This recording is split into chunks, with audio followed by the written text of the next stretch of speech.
আসসালামু আলাইকুম বন্ধুরা, আমি আছি হাসান আর আপনারা দেখছেন হাসান স্কিল জোন। তো আজকের এই ভিডিওতে আমি আপনাদের সাথে শেয়ার করব ব্র্যান্ড অ্যাওয়ারনেস ভার্সেস রিচ। এই জিনিসটা আমাদেরকে অবশ্যই জানতে হবে, নয়তো আমরা ভালোভাবে অ্যাড ক্যাম্পিং করতে পারবো না। যেহেতু আমি আপনাদেরকে অ্যাড ক্যাম্পিং শেখাচ্ছি, তাই আপনাদেরকে বেসিক থেকে অ্যাডভান্স পর্যন্ত যাতে আপনাদেরকে শেখাতে পারি, এই জন্য আমাকে সব বিষয়ই টুকিটাকি করে আপনাদেরকে শেখাতে পারি এবং সব বিষয় যাতে আপনারা বুঝতে পারেন, এই জন্য। তো এখন আমি আপনাদেরকে বোঝানোর ট্রাই করবো যে রিচ ক্যাম্পিং বা রিচ অবজেক্টিভটা কীভাবে কাজ করে। তো আপনি যখন আপনার রিচ অবজেক্টিভটা সিলেক্ট করবেন, এটা আপনাদেরকে এই কাজটাই করবে যে মনে করেন আপনি চাচ্ছেন যে আপনি $1 দিয়ে আপনার আপনার যে কন্টেন্টটা থাকবে, সেটা হোক ইমেজ, সেটা হোক ভিডিও, সেটা হোক যে কোনো কপিরাইটিং, সেটাকে আপনি 100 জনের কাছে পৌঁছাবেন। তো রিচ ক্যাম্পিংয়ের অবজেক্টিভটা ঠিক আপনাকে সেই 100 জনের কাছে কিন্তু পৌঁছে দেবে আপনাকে $1 দিয়ে। আপনি যখন অ্যাড ক্যাম্পিংয়ে সিলেক্ট করে দিবেন যে আমি $1 দিয়ে আমি 100 জনের কাছে পৌঁছাতে চাই, তখন আপনাকে সেই রিচ ক্যাম্পিং 100 জনের কাছেই পৌঁছাবে, কোনো একটা মানুষের কাছে কম পৌঁছাবে না, কারণ এটাকে আপনি সিলেক্ট করে দিয়েছেন যে এখানে 100 জনের কাছে পৌঁছাবে। তো এখানে একটা জিনিস মাথায় আসতে পারে যে ভাই, এখানে 100 জনের কাছে পৌঁছালে কিন্তু এই রিচ ক্যাম্পিং যখন আপনি চালাবেন, তখন আপনি কোনো রকম মেসেজ পাবেন না, কোনো রকম কনভার্সন পাবেন না, কোনো রকমের এঙ্গেজমেন্ট পাবেন না, কোনো রকমের ট্রাফিক পাবেন না, কোনো রকমের নিড পাবেন না। এই হচ্ছে আপনার শুধু আপনার রিচ হবে, আপনার যে কন্টেন্টটা আছে সেখানে শুধু আপনি রিচ পাবেন, কোনো রকমের বাড়তি যে জিনিসপত্র সেটা কিন্তু পাবেন না। তো এক্ষেত্রে আপনারা যখন আপনাদের একটা ব্র্যান্ড থাকে, অনেক বড় ব্র্যান্ড থাকে, তখন আপনি এটাকে যাদের মানুষের কাছে পৌঁছাতে চান খুব সহজে, যে আমি মানুষের কাছে পৌঁছাবো, মানুষকে দেখাবো যে আমি একটা নতুন কিছু করছি বা নতুন একটা বিজনেস দিচ্ছি, তখন সাধারণত এই অ্যাড ক্যাম্পিংটা চালানো হয় বা এই অবজেক্টিভ সিলেক্ট করে অ্যাডটা চালানো হয়। তো এখন আমি আরেকটু ব্র্যান্ড অ্যাওয়ারনেস সম্পর্কে বোঝাই, তাহলে আপনারা এটা আরেকটু ক্লিয়ার হয়ে যাবেন। ধরুন এখন ব্র্যান্ড অ্যাওয়ারনেসটা কী বা ব্র্যান্ড অ্যাওয়ারনেসটা কীভাবে কাজ করে। আর অ্যাওয়ারনেস মানেই আমরা বুঝতেছি যে সচেতনতা বা মানুষকে জানানোর জন্য যে একটা ক্যাম্পিং তৈরি করা হয় সেটা। ধরুন আপনার একটা বড় বিজনেস আছে, আপনি মানুষকে জানাতে চাচ্ছেন যে আমার এই বিজনেসটা আছে, আপনারা আমার বিজনেস সম্পর্কে জানুন। আপনি একটা ভিডিও কন্টেন্টের মাধ্যমে আপনার সেই বিজনেস সম্পর্কে ডিটেইলে তুলে ধরেছেন, তাই না? তো এখন আমরা কি করব, এই ব্র্যান্ড অ্যাওয়ারনেস অ্যাড ক্যাম্পিংটা করব।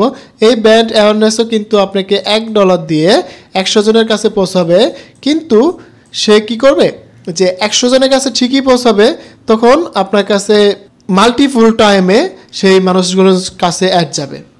তো একটা জিনিস মনে করেন, রিচ ক্যাম্পিংয়ে শুধুমাত্র 100 জনের কাছে একবার যাবে, আর ব্র্যান্ড অ্যাওয়ারনেসের ক্যাম্পিংয়ের মাধ্যমে 100 জনের কাছে $1 দিয়ে 100 জনের কাছে যাবে না, কিন্তু 100 জনের কাছে না গিয়ে সে 25 জনের কাছে 100 বার যাবে। এটা মনে করেন, এখন আমি আবার বোঝাই। ধরেন ব্র্যান্ড অ্যাওয়ারনেসের ক্ষেত্রে $1 দিয়ে 100 জনের কাছে না গিয়ে সে 25 জনের কাছে 4 বার করে অ্যাডটা যাবে। একই অ্যাড 4 বার যাবে, হয়তো সকালে যাবে একবার, বিকালে যাবে একবার, রাতে যাবে একবার, এভাবে 4 বার যাবে। আর আপনার রিচ ক্যাম্পিংয়ের ক্ষেত্রে কি করবে, শুধুমাত্র একবার করেই সে যাবে। সে একবার করে আপনার একটা একজন মানুষের কাছে যাবে 100 বার। ব্র্যান্ড অ্যাওয়ারনেসের ক্ষেত্রে $1 দিয়ে 100 জনের কাছে যাবে না, 25 জনের কাছে 100 বার যাবে। আশা করি বুঝতে পারছেন আপনারা। এটাতে কি এজন্য যায়, কারণ মাল্টিপুল টাইমে আপনারা যদি চান যে আমার একটা মাল্টিপুল টাইমে আপনার একজন মানুষের কাছে যাক, আপনার অ্যাড সম্পর্কে তারা ভালোভাবে আইডিয়া নিক, জানুক, শুনুক, সেক্ষেত্রে আপনার ব্র্যান্ড অ্যাওয়ারনেসটা চালাবেন। আর যদি মনে করেন যে না, আমার অ্যাডটা শুধু একবার করে যাবে, এটা শুধু একবারই একটা মানুষের কাছে যাবে, সেক্ষেত্রে আপনারা রিচ ক্যাম্পিংটা চালাতে পারেন।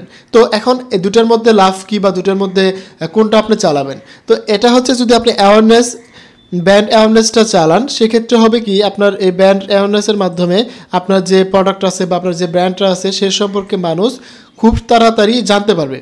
যে আপনার যখন একটা অ্যাড আপনার একটা মানুষের কাছে 4 বার যাবে, প্রথমবার দেখবে না, দ্বিতীয়বার দেখবে না, তৃতীয়বার কিন্তু ঠিকই সে দেখবে, বিরক্ত হলেও দেখবে যে দেখি আসলে কি আছে এটাতে, বারবার আমার কাছে অ্যাডটা আসতেছে, বারবার আসতেছে, তো দেখি কি আছে, এজন্য হলেও কিন্তু এই মানুষটা আপনার অ্যাডটা দেখবে। কিন্তু যদি আপনার এই রিচ ক্যাম্পিংয়ের মাধ্যমে, যখন আপনার রিচ অবজেক্টিভ সিলেক্ট করার মাধ্যমে যখন আপনার অ্যাড ক্যাম্পিংটা করবেন, তখন শুধু একবার যাবে তার কাছে, হতে পারে সে একবারে ক্লিক করতে পারে অথবা নাও করতে পারে, আপনার অ্যাডটা দেখতেও পারে বা অ্যাভয়েড করে চলে যেতে পারে, তাই না?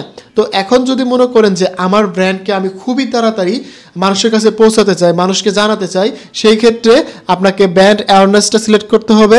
আর যদি মনে করেন যে না, আমি 6 মাস 3 মাস অ্যাড চালাবো, চালিয়ে আমি 1 লক্ষ 10 লক্ষ মানুষের কাছে অ্যাড চালাবো, তার মধ্যে থেকে আমি 101 লক্ষ মানুষের কাছে আমার প্রোডাক্টটা সেল করব বা 1 লক্ষ মানুষের কাছে আমি পরিচিত হব, সেক্ষেত্রে আপনার রিস্ক অবজেক্টিভটা সিলেক্ট করতে হবে। এখানে এই দুটার মধ্যে তফাৎ এটাই যে রিস্ক অবজেক্টিভটা আপনার দীর্ঘমেয়াদী বা 6 মাস 3 মাস পরে আপনার ব্র্যান্ডকে সবাই জানবে।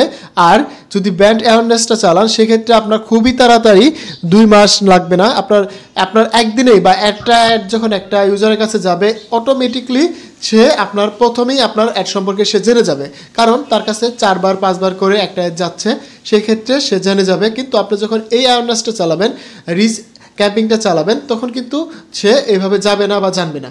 তো আশা করি এই ব্র্যান্ড অ্যাওয়ারনেস ভার্সেস রিচ এই জিনিসটা খুব সহজে বুঝতে পারছেন। তো এই ছিল আজকের এই ভিডিওটি। দেখা হচ্ছে আবারও নতুন আরেকটি ভিডিওতে। সেই পর্যন্ত ভালো থাকুন, সুস্থ থাকুন, আর হাসান স্কিল জোনের পাশে থাকুন, আপনার ডিজিটাল দক্ষতা বাড়ান।